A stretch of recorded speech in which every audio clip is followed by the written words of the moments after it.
Today's episode, mga kapitbahay, is all about trying a new food spot in Blacktown. And trust me, this place will satisfy your cravings and fill you up with delicious food. So stick around as we find out if this hidden gem is worth the hype. And this is A Day in My Life as a Dalaga Filipina here in Australia! Anyway, mga kapitbahay, welcome back to another episode ng ating vlog.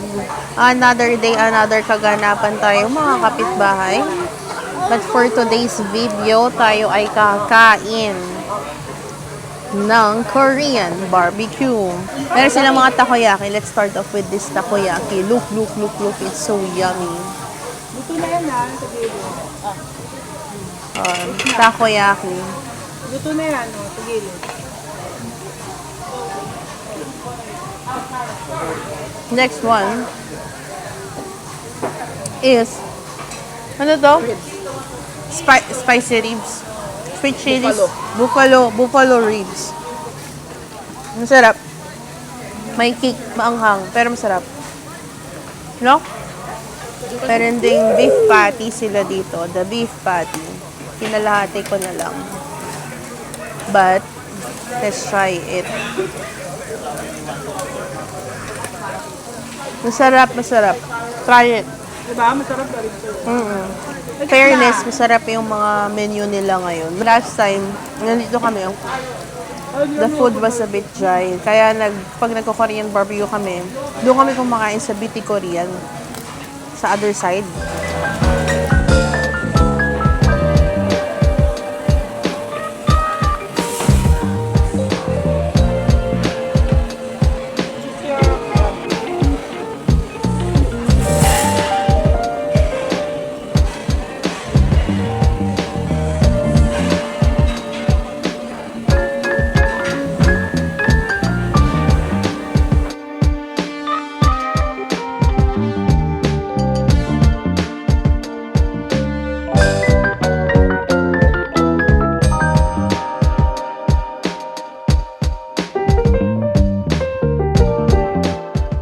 Since public holiday, magkano inabot? 55.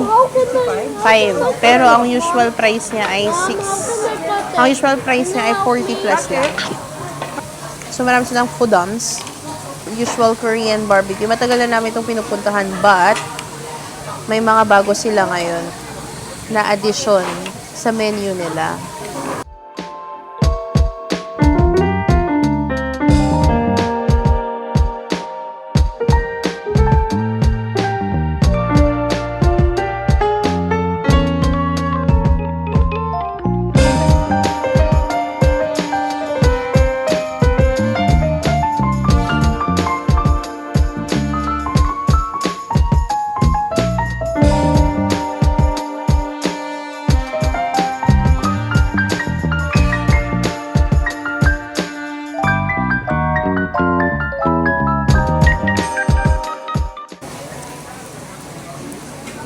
Anyway, mga kapitbahay, i-enjoyin na muna namin ang pagkain. See you na lang later for the update na lang.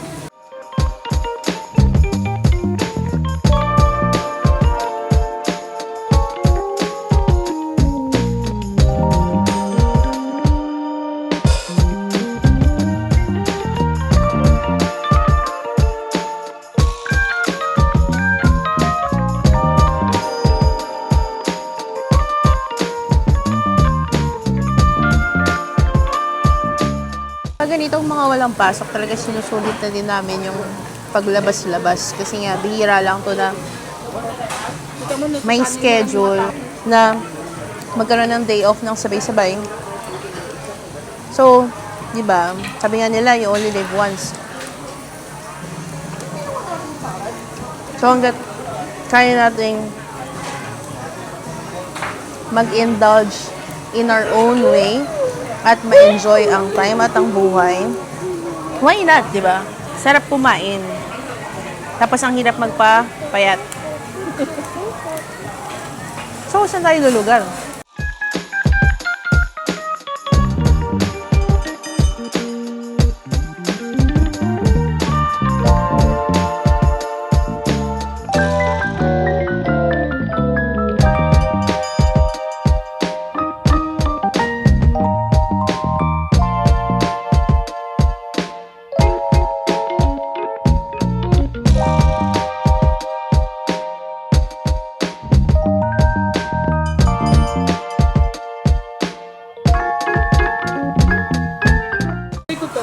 Masarap yung lasa ng ribs niya, tsaka yung patty. Oo. Sa takoyaki, masarap din yung takoyaki.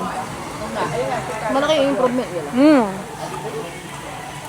Ang tagal namin hindi kumain dito kasi nga, yung pagkain hindi masarap. Baka nga. Kaya doon tayo kumakain lagi sa Beauty Korean, di ba? Pero in fairness, nag-improve ang Fodams. Siguro Pilipino na nagluluto. Sulit kumain dito kung malakas ka rin kumain. Kaya nga, kung hindi ka naman, kung average eater ka lang din, babawiin na natin sa pagkain ng karne.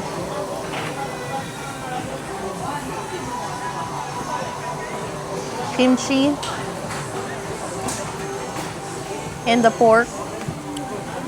Man natin. Makaba ka ng karne. Zakit. Anyway, mga kapitbahay, enjoy na muna namin ang pagkain namin. And see you na lang later.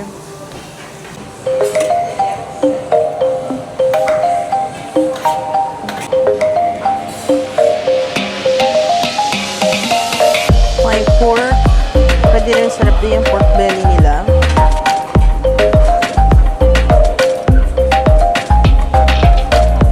Pero syempre, dito na tayo sa beef. Premium cut beef. Kasi hindi kayo sa, para sulit-sulit na. Wagyu beef biscuit. Ako yung cut niya eh. Ito na lang.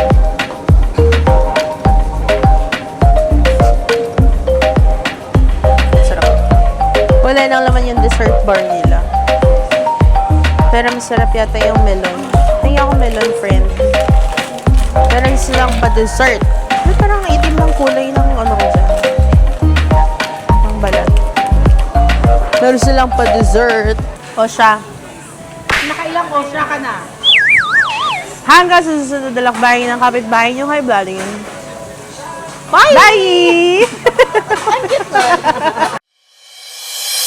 A day in my life as a dalaga Filipina, yeah.